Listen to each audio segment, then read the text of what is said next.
Hello everybody and welcome back to my channel. Obviously we do have a guest joining us. Oh, a very unhappy guest joining us to start the video. This is what she gets for being in the vicinity when I turn the camera on, so I'll let her go though. Anyway, yes, hello everybody and welcome to a new reading vlog. I'm so excited about this one because it is officially my very first reading vlog of my summer break. It's currently finals week, but I don't have any finals this week, so I did my last thing that I needed to do for any classes last Friday, so I am a free woman for the next 3 months. Honestly, a little bit more than 3 months though, because we are starting a little bit late into August this year, which I'm certainly not mad about at the moment. I will be a little bit mad because we are going pretty late into December, but that is a problem for me of December to be upset about. For now, I'm really happy about it. But I figured obviously because, you know, it is late spring, early summer, I am now on summer break, I should do a fun, springy, summery kind of vlog. So that's what we're doing this week. So I'm very excited about my TBR. I'm very excited about all the things that I want to do this week. So let me just go through my TBR and then we'll get on into the vlog. So I have been curating this TBR over the last, you know, couple of weeks or so. Like, I've known I wanted to read all of these books in a video, so I'm very excited to like finally be able to start reading them. The first one is a TBR veteran on this channel. Like, I'm sure if you guys had a nickel for every time you've heard me say I'm gonna read this book and then I don't, you'd have a lot of money. Maybe not like too much, but like more than you should. But it is finally going to happen. I'm finally going to be reading Anne of Green Gables by Ellen Montgomery. I've been told by so many of you that I'm going to love Anne of Green Gables, but I just keep putting it off because I'm the worst, obviously. But I'm reading it in this vlog. If it kills me, honestly, you will not see this book on another TBR, I promise. And I'm going to be starting this book today, in fact. This is going to be the book that I start out with. I even feel like I got a sign this morning that this needs to be the day that I start Anne of Green Gables, because I opened the Goodreads app and you know how they put a quote every time you open the app? I do really like that. I do sometimes screenshot them when I like them, but the one that I got this morning was literally from Ellen Montgomery and I was like, what are the odds? But like obviously now I need to read this book. Then next up I do have another kind of children's classic that I've been so excited about. I've talked about it a few times, so like you probably know what it is at this point. But that is The Wind in the Willows by Kenneth Grahame. I really enjoy the Disney kind of short animated adaptation that they made of this. I know it's not going to be exactly like the book. Obviously, I'm sure they took a lot of creative license with it, but it is a part of this longer special that adapts The Wind in the Willows and The Legend of Sleepy Hollow. Obviously, I love The Legend of Sleepy Hollow book and adaptation, but the fact that I have never read the other half of the thing the adaptation is adapting is a crime. So it is now finally time that I read The Wind in the Willows. I'm pretty sure I've had this on multiple TBRs as well over the years, and I also have not read this one because I suck, but again, this week is the time. I'm very excited about it. It is a little book. It's like 150 pages, so it's not super long at all, and it follows these anthropomorphic animals. I know there's a toad. Obviously there's a toad, but I think there's also a badger, a mole, and I can never remember what the fourth one is, but I think there are like 4 kind of main characters that you're following. And honestly, I don't really know what they get up to in this one either, but again, we're gonna find out. I've been wanting to read this. I feel like I'm gonna like it. I just feel like it's gonna be so charming. So this is definitely another book that I will be reading this week. And then kind of stepping away from some classics, I do have another book that I just think will be perfect for spring, and that is Garden Spells by Sarah Addison Allen. I've seen a couple of people read this book and everybody that I've seen read it says like, yeah, it's perfect for spring. So I was like, okay, yeah, sure. And I was reading through the synopsis that is on the back of this book and I was like, this really reminds me of Practical Magic. And then I was looking at some reviews of it online and the top line of one of them was like, if you like Practical Magic, you should read this book. And I was like, okay, I'm sold. Because I really enjoy the Practical Magic book. I like the movie, but I think I like the book a little bit more. So when I saw that, I was like, all right, yeah, sure. So I don't exactly know if there are like witches in this book or not. I would maybe assume so because it gets compared to Practical Magic, but I'm not 100% sure, but we're gonna find out. So here are the 3 books that I'm going to be reading in this vlog. Again, very excited about all of them. I just feel like this is like my perfect spring springy, late spring, early summery kind of TBR. So yes, I'm very excited about all of them, but I do also have some, you know, like springy things that I want to do in this video as well. I would like to make some progress with my crochet blanket. I have added 1 row probably in the last like 2 weeks or so, which is not good enough progress for me. And it's also like, I was trying to make this like a season neutral kind of blanket, but honestly I think the colors kind of read spring anyway, so I'll probably work on this. I also recently got new bedding, so it kind of matches that, and I would like to make it like a fuller blanket so I can display it nicely on my bed, obviously. I have also yet to finish my spring Brambly Hedge puzzle, so I will absolutely be doing that in this video. Sounds like the perfect kind of activity. And then obviously I want to do the normal fare. I want to do some journaling in my Hobonichi and my reading journal. I've been trying to prioritize doing more spreads in my reading journal because I feel like ever since I got my Hobonichi, I've been doing, you know, a lot of things in my Hobonichi every week, but I feel like I've been neglecting my reading journal a little bit. So I would like to do a spread probably just like for this video of like the spring books that I'm reading this week. With that being said, we can now get on in to the vlog. I'm so excited. As I said, we're going to be starting with Anne of Green Gables, and I cannot wait. So I really hope you guys enjoyed the video, and let's get reading.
Hello, good morning. It is now Friday morning and I'm here with my first update because I've been reading Anne of Green Gables and I am absolutely loving it. It is so good. And like, why, who is gonna tell me?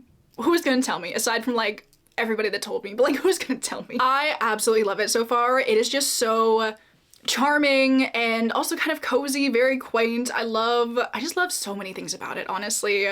And I may have bought a box set of the other books already. I haven't even finished this book. I'm like halfway through it right now, but I'm like, obviously I'm gonna read more of them. And I think I'm supposed to get them before I'm planning on finishing this vlog, so hopefully I will be able to show you, because I did get the other books in this Virago Modern Classics editions. I love the covers of the others. I just think they're so beautiful, but obviously I haven't allowed myself to buy them because like I hadn't read this one yet.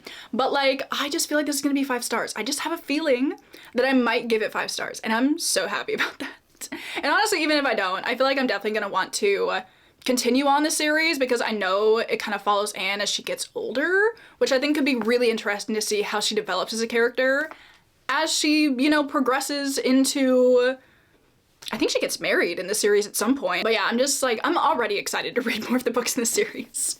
But let me just, you know, talk about this one first. I need to chill and calm down. So basically, the whole premise of this book is that we kind of open up on following this brother and sister whose names are Marilla and Matthew. And they live on Green Gables, but they've been needing some help, so they decide to adopt a young boy to kind of, you know, help out on the farm with the land that they have. So one day Matthew goes to get the child from the train station. He's looking around. He's like, I don't see a little boy. The only child that's there is Anne, so the orphanage did end up accidentally sending them a girl instead of a boy. So obviously he couldn't leave her there overnight in the train station. So he takes her back to Green Gables. He's talking to Marilla, but Marilla's like, no, like I do not want this little child. We need a boy to help out around the farm. We're sending her back. But Anne is a very endearing little child. She is so talkative. Oh my God, like she just fills pages of this book with dialogue, and I feel like it has the potential for it to be really annoying, but just something about Anne is so endearing and so charming that you just can't help listen to what she's saying and want to hear more. So obviously she doesn't end up getting sent back. I don't think that's a spoiler, seeing as the title of the book is Anne of Green Gables. She also ends up sharing a lot of her backstory with Marilla, and it is really sad, honestly. The dichotomy between how happy and chipper and bubbly Anne is all the time with her really tragic backstory, honestly, is so interesting, and it makes me so sad for Anne, but also so happy at the same time that she has found this new family and she's found this new place to feel like she really belongs to. So that's all just been really lovely, honestly. But obviously Anne ends up staying at Green Gables. She absolutely loves it. The landscape is beautiful. It's got all of these, like, oh my God, the nature writing, the descriptions of nature in this book. I'm obsessed, honestly. I have been highlighting in this book. I haven't been like annotating, but there are definitely like a lot of really lovely nature descriptions or just things I find funny, just like a lot of things I really love. For example, obviously there was, I think it was in October, there was just a really nice description of the fall leaves, obviously. It says, October was a beautiful month at Green Gables, when the birches in the hollow turned as golden as sunshine, and the maples behind the orchard were royal crimson, and the wild cherry trees along the lane put on the loveliest shades of dark red and bronzy green, while the fields sunned themselves in the afternoon, and reveled in the world of color about her. And I'm like, yes, I love a fall leaf enthusiast. Thank you. But this book also does start out in June. That was like a little bit later into the book. So there's, you know, like some nice summery, springy, flowery, cherry tree, blooming things going on as well, which like makes it a little bit more appropriate for like the season that I'm currently in. But obviously I am gonna gravitate towards some fall leaf descriptions. But just the vivid picture that Ellen Montgomery is able to paint of the landscape of this area, I absolutely love so much. Like I just love a book with beautiful scenery in it. I also just obviously love Anne so much as a main character. She is just so enamored with life, and she's a very imaginative little child, and she just tries to basically romanticize everything in her life, which major respect, honestly. But also the dynamics that she's forming with the people in her life have been really lovely to read about as well. She recently made a friend whose name is Diana. They are, you know, currently experiencing some trouble due to Diana's mother, but they just have such a lovely friendship. Like, Anne has only really ever had imaginary friends throughout her life, so she was so excited when she found like a bosom friend. And the first day she met Diana, she was like, yeah, we're gonna be besties. And then I was like, yeah, for sure. And then they did. I'm like, I like childhood friendships, like forming them, I wish it was that easy in adulthood, honestly. But I also really like the dynamic that she's forming with Matthew and Marilla. I feel like her and Marilla are definitely very much at odds on a lot of things, because Anne is a very imaginative, flamboyant kind of child, I would say. There was this line that I thought just summed up their dynamic perfectly, if I can find it back. It says, Marilla was not to be drawn from the safe concrete into dubious paths of the abstract, talking about Anne. Which I was like, that is just so succinct and so apt. I just really liked that. But she also has a really nice dynamic forming with Matthew as well. The beginning of this book kind of focuses on Matthew being very quiet and awkward, and he doesn't really like being around women of any age really because, you know, again, he's quiet and awkward. But Anne just fills up so much of the conversation with her own yapping, honestly. That he feels very comfortable around her. And she just like, she charms everybody she meets, honestly, aside from maybe Diana's mother, but like everybody else seems to, you know, really like her despite the fact that she does some less than conventional things. I just love it so much, honestly. I just love the book as a whole so much. I love everything about it, honestly, and I'm really excited to read some more. I honestly had to stop myself from reading last night because I'm already like halfway through the book and I hadn't given you guys an update, so I didn't want to read any more, but I'm probably going to read the rest of it today because I'm loving it so far. So yeah, there's how Anne of Green Gables is going so far. That's definitely one of my major plans for today. I also, where did it go? I'd really like to work on my blanket today. I'd like to put a few more rows on it this morning is what I think I might do. Also yesterday I did work. Hello? Winnie has come to join us. She wants to say hey. That's 2 out of 2 updates that she's been in. I'm gonna go for all of them. Oh, she's so tired. Oh my gosh, you're so cute.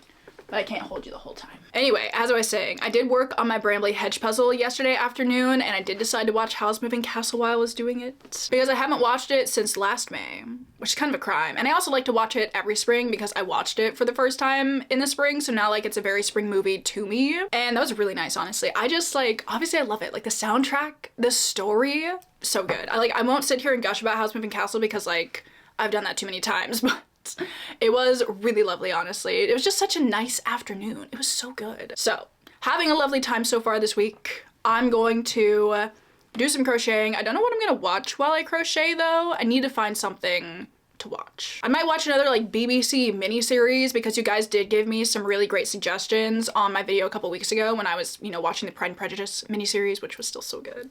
Also, speaking of that, oh my god, I went to see, sorry, I just like keep talking, but I went to see Pride and Prejudice, like the 2005 movie in theaters because they're doing like a 20th anniversary re-release like mini thing. It was so good. I now don't know which one I like more because after I watched the 95 miniseries, I was like, no, like obviously this is better. But now that I've seen the 2005 movie on the big screen, I was like, wait, but like that was also kind of stunning. Like, I just love them both so dearly. I honestly don't know which one to choose, but I think they both have their like strengths and weaknesses. But again, I'm not here to get into that, but I thought I would mention it because I was thinking about it. But I'll find something to watch and then I'm gonna do some crocheting. I'm also gonna do some reading today. It's just gonna be really nice. So I will see you guys later or tomorrow, I don't know, sometime with an update after I finished Anne of Green Gables.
Alright, so it is now Saturday morning and I obviously wanted to come back and give you guys a couple of updates. The first one being that yesterday I did finish up Anne of Green Gables and I absolutely continue to love it and I gave it 5 stars. I just fell in love with these characters and this town and just this story following Anne through her life. I really liked the kind of scope of this story because you start out with Anne as she is about 11 when she's being adopted, obviously. But then as the book progresses, you're following her as she is going through the first half of her teenage years. And I just really enjoyed following Anne as she started going to school and she started getting really into her studies and she started to have all of these, you know, grand ambitions about things that she wanted to do with her life and how set she was on these goals and how hardworking she ended up being. But I also really like that, you know, throughout the book, even though she is really ambitious and she is really set on her goals, she also knows when to kind of step back and look at the more important things in life and maybe take a step back from those things for the time being and kind of pivot and be okay with that. I also just generally loved her character progression through that because obviously she is a very outspoken and loud and kind of silly child at times, but in the best possible way. But you can really see her mature throughout this book, and like, you know, obviously the Anne at 16 is very different from the Anne at 11, but just seeing how differently she conducts herself as an adult and how differently she reacts to a lot of certain situations, I just thought it was a really great way to kind of show that character development that she went through, which is, it's obviously a very pivotal time for a lot of people, so you would expect her to go through that, but it's just such a stark difference from who she was before.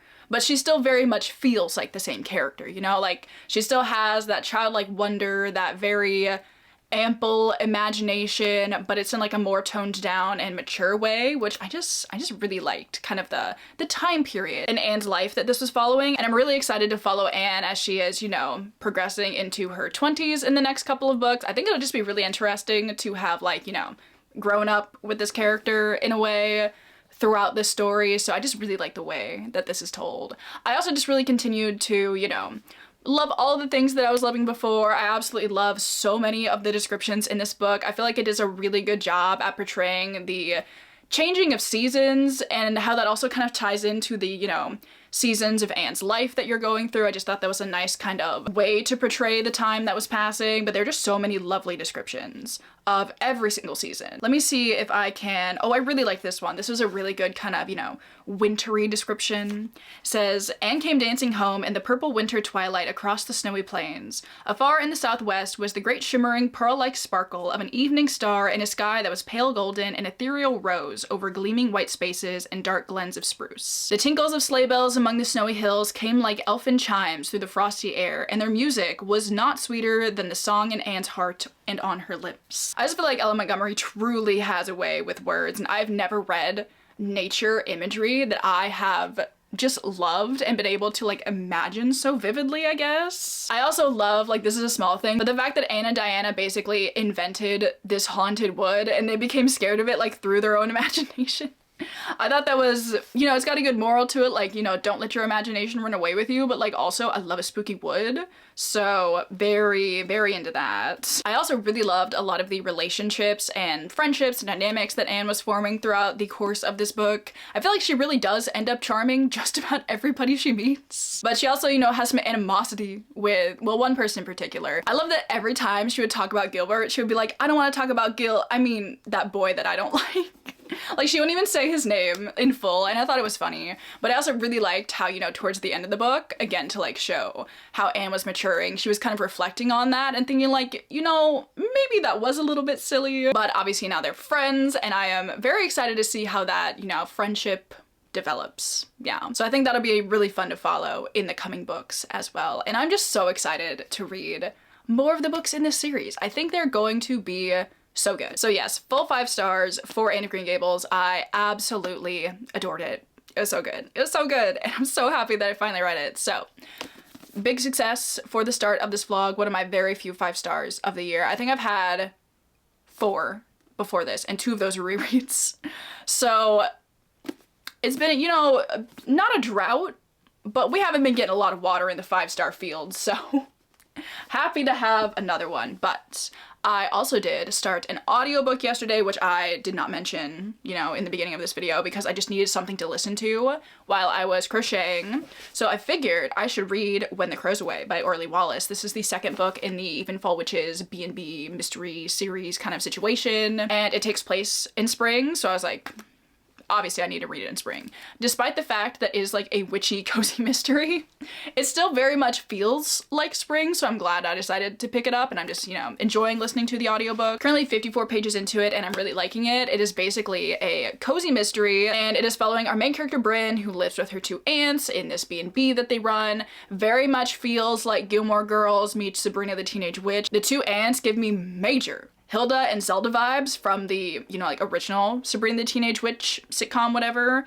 and it's so good. I mean, I love Sabrina the Teenage Witch, so like seeing that in this book, I'm like, yes, thank you. But in this one specifically, the very beginning of this book opens up with this guy who has been murdered, and Bryn can talk to the dead. So she's kind of interacting with his ghost and trying to figure out what happened. And his name is Mortimer Sweet, and he runs a chocolate shop in the town.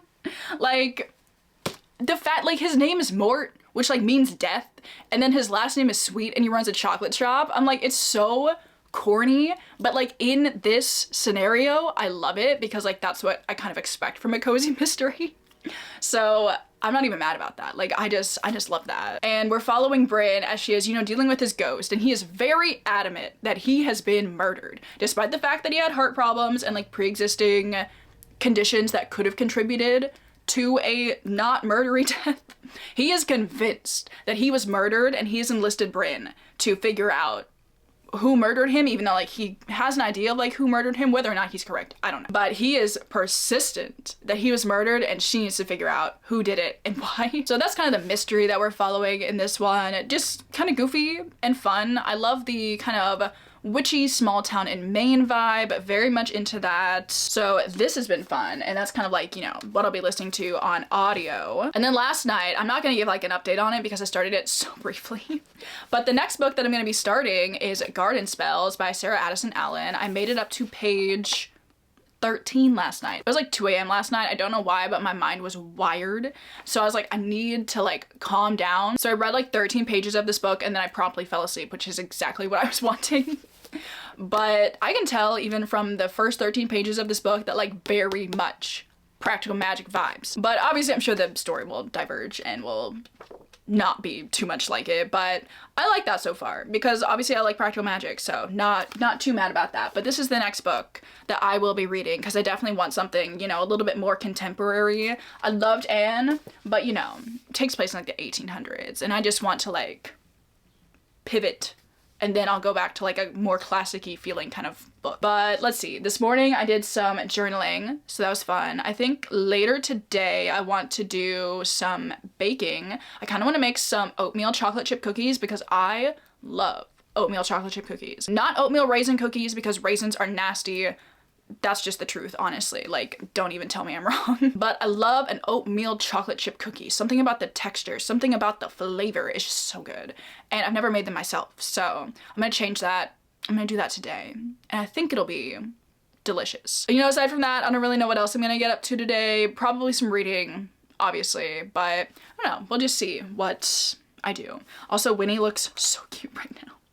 I need to show you. Ah, she moved. She had like her little paws up like this. That's so sad. Anyway, I feel like I've talked your ear off in all of these updates, so I'm gonna go do some baking later, and then I'll see what else I do. So I'll see you then. Truly, I strive to be this level of relaxed. I mean, look at her.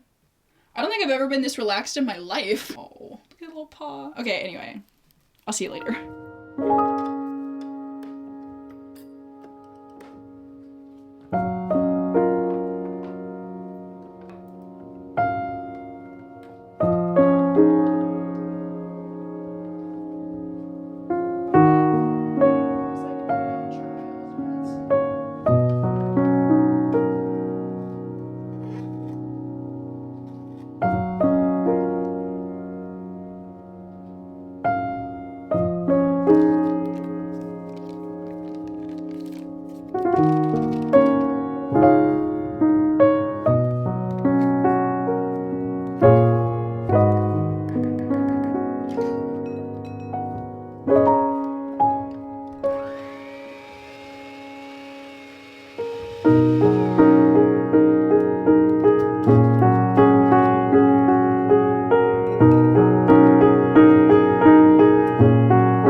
Alright, so it is now Monday morning and I'm here with a couple of reading updates. I also have some book mail that I wanted to share with you guys as well. Also, Winnie is in the background here, as she always is. But let me see. Let me show you the book mail first, if I can pick it up. It is rather heavy because I finally have my Anne of Green Gables box set. It is so beautiful. I love the like spines and the colors and the covers of these editions so much, so I knew I had to get these. So I'm not gonna like go through all of them obviously, but I wanted to show you guys my 3 personal favorites out of all of these books. Those being actually the next 3 books in the series. So we have Anne of Avonlea. I love this art style, and this little, you know, scene of Anne and Diana sitting on this bridge is so lovely. I have my number 1 favorite, which is obviously this edition of Anne of the Island, like the fall, beautiful autumnal scenery of Anne and a Certain Someone. I love it. I'm so excited to read this one. And then we also have Anne of Windy Willows. Like, look at this, the most spring book cover I've ever laid my eyes on.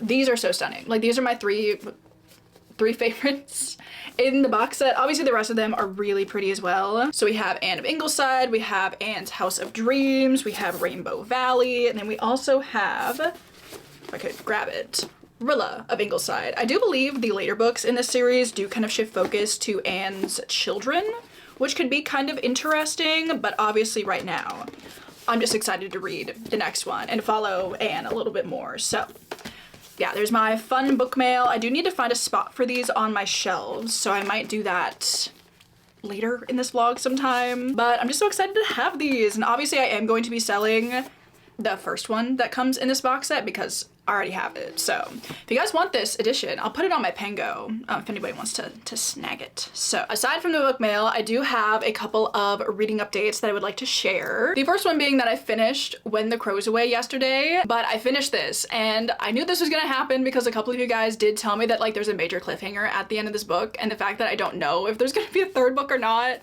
I'm like, what's going on? Because like the cliffhanger was so rude. Like it was literally so rude. And the fact that I just like, is there gonna be a book 3? Initially the answer was no, but now I think like there might be a third book. I'm not 100% sure on that. I need to look into it. But what was this cliffhanger? I'm so salty, honestly. Like, it's not the most crazy cliffhanger ever, but like for a cozy mystery, relatively, it is a crazy cliffhanger, and I am upset that I will not get the answer to this in a timely manner. But regardless of that, I did really enjoy this book. I definitely think there were a couple of things that were kind of grating on my nerves a little bit. My main problem being one of Bryn's aunts, because she kept trying to set Bryn up on these dates with these men when I don't think Bryn's husband died like, you know, that long ago. You find that out like at the very beginning of the first book, so like obviously that's not a spoiler or anything. But it hasn't been that long. And she's talking to Bryn like, oh my god, you need to get back out there, like you deserve love. And I'm like, yes, sure, but like, give her the time she needs. Like, I don't know, I thought it was so weird. Like, you know, it's different for everybody, but Bryn wasn't ready. Like, you could tell she wasn't ready. But her aunt just kept being like, you need to do it. Like, I'm gonna set you up on this like weird brunch with these like 3 men that you don't know. And I was like, stop. Like, I don't know, I just really hated it. And I understand what it did for the story, but I feel like there were different ways that could have prompted certain things to happen. So I'm like, I didn't like that, but the rest of the book was fine, you know. I don't think I liked it as much as the first one. There was just something so charming about the first one. The first one also took place in fall, which really was kind of stunning. I like the fact that this one took place in spring. That's obviously why I'm reading it right now, or why I read it right now. But I just found the first one to be a little bit more interesting. I thought the mystery in this one was kind of intriguing, but maybe not quite as intriguing as I would want it to be. Honestly, I don't expect like too much out of a cozy mystery, so I'm not that mad about it. Because I feel like the main point of the series isn't really the mystery. I feel like it's more so the characters and the town that it's set in and all of the secrets of this town and all that kind of stuff, so that was kind of interesting. I also did really like that this book gave you a little bit more of a glimpse into the kind of past dating history, love lives of Bryn's uncle and her 2 aunts. Overall, it was fun. I had a good time. So there's When the Crow's Away. I liked it. And then I do have another update because I have started Garden Spells. I'm currently about 70 pages into it. So I think I'm like, it's not a very long book. So I think I'm like a 1/4 of the way through it maybe. And I'm liking this one. I definitely need to give it a little bit more time to kind of suss out my feelings for it. But so far, I'm intrigued to see like what's gonna happen. So basically in this book, you are following kind of 2 main characters. The first one being Claire, who lives in her grandmother's old house. Her grandmother passed away a long time ago, but she is now living in her house in this kind of small town. I have no idea where it's set, honestly. It's giving me the vibe that it takes place somewhere in New England, but maybe I just want it to take place somewhere in New England. But the book starts out by following her. We find out that she's a caterer, and on one of her, you know, events that she's catering, she meets this guy who just happened to have moved in next door. There's definitely maybe like a little bit of a vibe between them. He's definitely very interested in her, despite the fact that she's typically very quiet. She hasn't really responded a lot when he's been talking to her, like face to face. She's just like, nothing. But regardless, that's kind of, you know, what's happening at the beginning of the book. I have no idea, like, you know, where that goes. I feel like it's interesting because for the most part in books, when like a potential romance is introduced, I feel like, you know, you can tell where it's going. Like you can either see like, oh, this man's weird, or you can tell that like this is a love interest. But like with this book, I'm like, I don't know if this man's weird or not. So I guess we're gonna find out. Like maybe he's not, but I feel like he could switch up. Like, I just don't know. But, you know, we're following Claire and all of that. And then we are also following her sister, Sydney, who moved away from the town that they've lived in for a really long time, a long time ago. And the beginning of her section opens up and you find out she's been experiencing a lot of domestic violence. I would definitely say there's, you know, a pretty big trigger warning for domestic violence. Like, don't pick this up if you do not feel like you can read about that. It's not super explicit, but like some of the things you find out, that have happened are incredibly heartbreaking, honestly. But we follow her as she is, you know, taking her child, who is also unfortunately in this situation, but she's taking her and they're leaving this dumpster fire of a man, and they end up driving all the way to Claire's house, and they're now going to stay with her for a while. But the only problem is Claire and Sydney don't exactly have the best relationship. Sydney left town like 10 years ago, and I don't think they've been in contact ever since, so we're kind of following that awkward dynamic that is currently going on between them, because obviously, you know, they were sisters, but I think they had a lot of complicated feelings about each other when, you know, Sydney was still in town, so I think we're gonna, you know, kind of explore that a little bit, which could be interesting. And then there is also, you know, like a magical sort of element to this. So in the back garden of the house that Claire lives in, there is this apple tree, and everybody is like, you know, feasting for the apples from this tree, but they're really not supposed to eat them. And at one point, the guy who moves in next door, I think his name is Tyler maybe, they end up dropping on his yard and he ends up eating one, but like the sisters don't know that yet, so I'm like, what does that mean? Like, obviously people aren't supposed to eat these apples, so like what does that mean for this man who just ate this apple? I don't know. So I'm just, you know, kind of interested to see where the story is going to go from here, because I don't exactly know like what the overarching plot is going to be, slash if there even really is going to be one. I feel like it'll, again, probably be very similar to Practical Magic in the fact that, you know, it kind of has a plot. It also kind of is just like a character exploration, which I wouldn't be mad about. So that's kind of how things are going with Garden Spells so far. I'm liking it. I'm liking the writing. I'm interested to see how the relationship between these two sisters hopefully heals over the course of this book. And I'm just interested to see some more like kind of magical elements to it, because they don't exactly seem to want to acknowledge the fact that they have powers. Again, it just like, it feels so similar to Practical Magic at this point in time. Like, I'm 70 pages in and I'm like, it is like low-key the same thing. Like, some differences obviously, but like the vibes and the dynamics, I don't know. I'll be interested to see how I feel about that as the book progresses, but like right now I'm like, it's kind of glaring. I don't know. We'll see. It's also been a minute since I read Practical Magic, so maybe don't take my word for it, but like from what I can remember, it feels very reminiscent. But I will see you guys later with an update on Garden Spells.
Alright, so it is now Wednesday morning. It is currently going to be the last day of the video, but I have some reading updates, I have some other updates, so let's just chat about them for a second here. The first update that I have for you guys is an update on garden spells, and I think I've decided I'm going to soft DNF this book for the time being, because I read like a chapter or more. I think I made it up to page like 80 or so, but I am just like not exactly feeling this book right now. Also, this is gonna sound so dumb, but like as I've been reading it, it's been giving me major August vibes. Like, I don't know what it is about this book, but I'm like, I kind of want to read this book in August. If you guys have been around here for a minute, you know I love to assign books to certain months. Like, just something about it is very satisfying, and like books give me certain monthly vibes, you know what I'm saying? And this isn't exactly giving me the spring vibes that I would want. I feel like it's more so a late summer, early fall kind of read, kind of in the same way that Practical Magic is like a late summer, early fall kind of read. Don't ask me why, I'm just weird, but I think I'm going to save this book for August. So just gonna soft DNF it for the time being. It doesn't really fit with the spring vibes of this vlog anyway, so we'll just call that good. But I have started my last book for the video, and that is obviously The Wind in the Willows by Kenneth Graham. I'm currently on page 30, so I have not made a lot of progress in this either. But it is so charming so far. I don't know if it's like the most engaging thing. Like, there are definitely parts of this book where I'm not as into it as I would want to be, but the visuals and the scenery and the descriptions that are in this book are just so lovely, honestly, that I do love it for that reason. But this book starts out by following our main character, who is a mole, and he is kind of exploring above ground, I think for the first time, and he runs into one of our other main characters, who is a rat, and the rat kind of ends up taking him on some adventures and showing him the beauty of life above ground. Then they end up meeting our two other main characters, who are Mr. Toad, who, you know, he's a wealthy man. He also, like, he gets hyper fixated on a lot of different things. Like, one week he's really into rowing, and then the other week he's really into like punting. Don't ask me what punting is, but like that was one of the things. But recently he discovered that motor cars are like, you know, the hottest trend that everybody's tried out.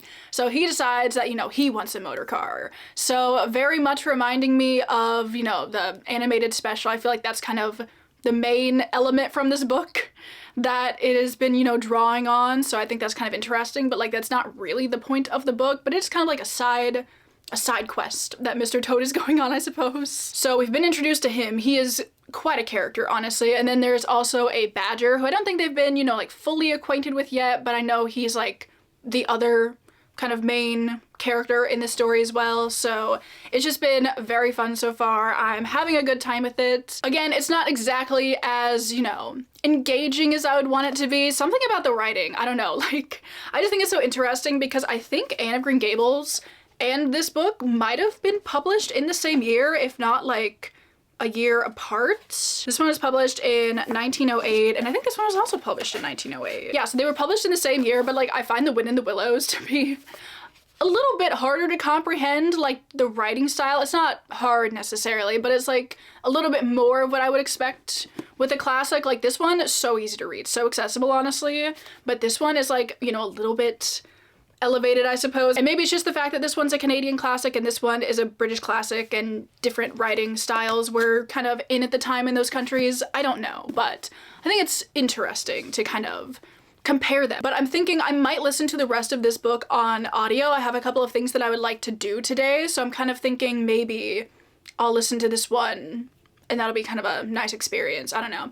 We'll see, but I do have a couple of things that I do want to do today. First of all, I want to work on my Bramley Hedge puzzle a little bit more. I've not made a ton of progress, but I would like to make some progress with it. And then I also want to do a reading journal spread. I did print out a couple of things that I'm going to be using for that spread this morning, so I'm excited to get into that. So I'm thinking I might do that this morning, but first I might read a little bit more of this physically. I'd like to get to the end of my chapter, at least, before I start listening to the audio for it, so that's kind of my general plan. Also yesterday, I wanted to show you guys a, like, it's not really a sewing project because it's more of like an upcycling project, I suppose. It wasn't like a ton of sewing involved, but I wanted to show you guys like this and some of my other recent sewing projects because I said I was going to in my last video and I never did.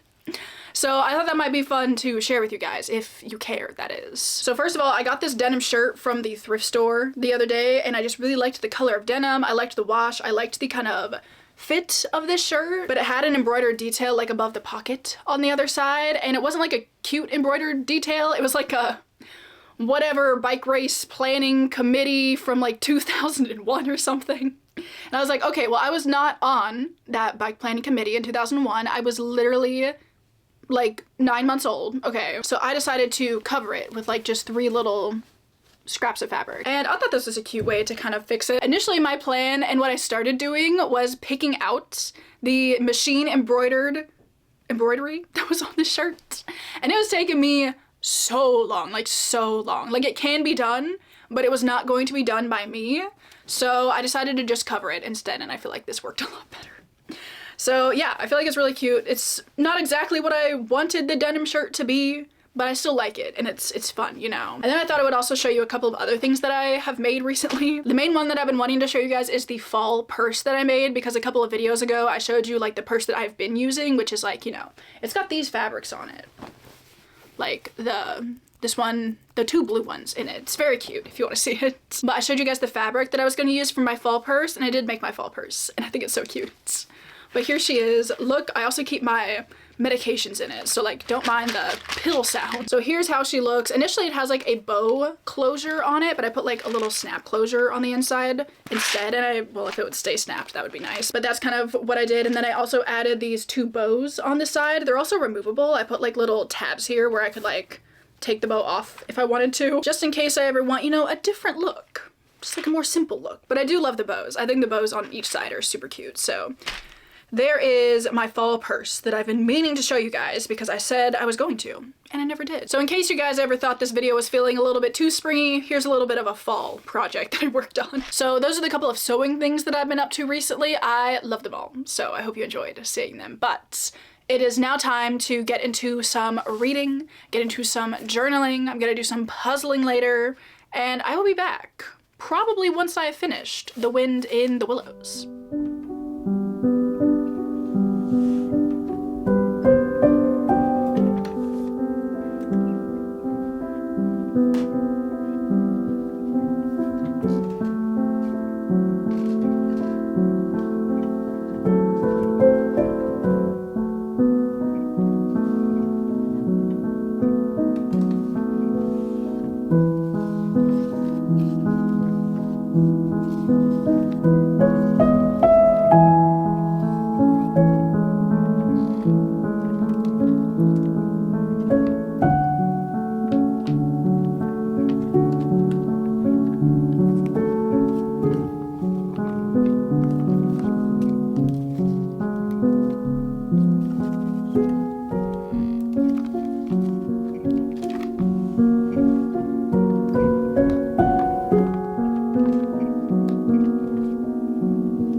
hours later, but I thought I would come outside and end off the vlog because it feels so lovely right now. It's been really hot the last few days, but right now it's like 65, you know, like I've got a sweater, I've got long pants on, but I'm comfortable. This is like my favorite weather. So I am mainly here to talk about the fact that I did finish up The Wind in the Willows. I listened to the rest of the audiobook for this, and it's certainly not a favorite classic. I feel like, you know, it wasn't as interesting and as, I don't know, like fun as I was wanting it to be.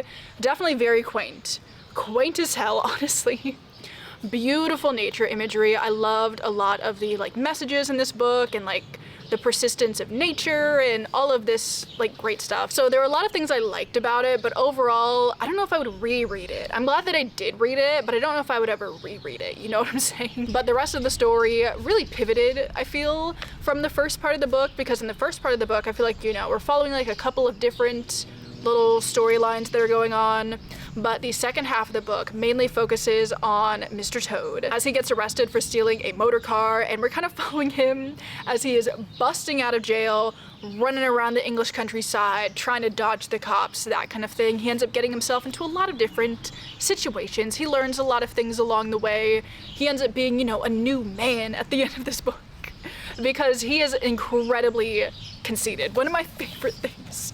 It's so funny. One of my favorite things is that at the end of this book, he is hosting a like party to like celebrate something, and he's writing out like invitation cards, and he's like, there will be a speech by me, and an address by me, and a synopsis by me. There will be a song by me, composed also by me. There will be other compositions by me that will be sung in the course of the evening by Mr. Toad. Like, it just kept going. It was so funny. So he's kind of a changed man, but not really. Also, my neighbor's cat is sitting over there right now, and he looks so cute. Nate, come see me. He won't do it. He won't come all the way, but I wish he would. But it was a fun read. I'm glad that I have finally read it. I definitely think I'm gonna rewatch the animated special, because I think the animated special really focuses on like the second half of this book. So I really felt like I had my bearings in the second half of this book. Like in the beginning of this book, I was like, I don't remember like any of this stuff.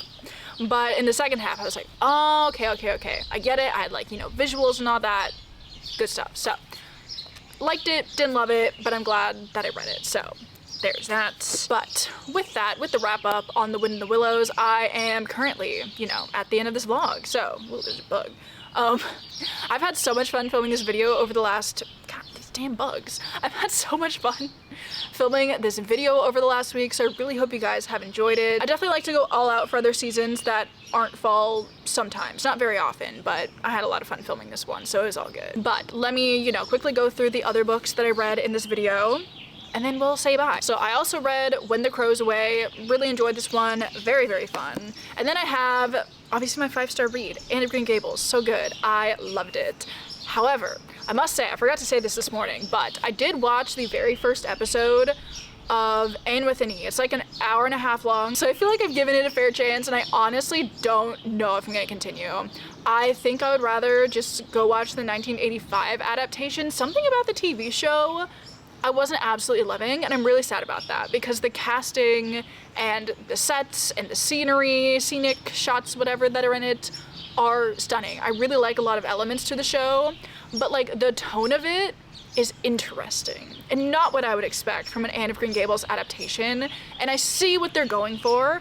I see the merit in exploring Anne in a little bit of a different way, but it's not exactly what I want from an Anne of Green Gables adaptation. I might try another episode because it was only the first episode, but also like a certain decision was made by a character at the end of the first episode that like didn't happen in the book, and I was like, I don't like this. I don't like what that does for that character. I don't like the situation that it puts Anne in. Like, low-key, I was kind of stressed. And I was like, why am I low-key kind of stressed while I'm watching Anne of Green Gables? I don't know. So I might try it. I could be talked into it. I need thoughts and opinions on it. Please let me know.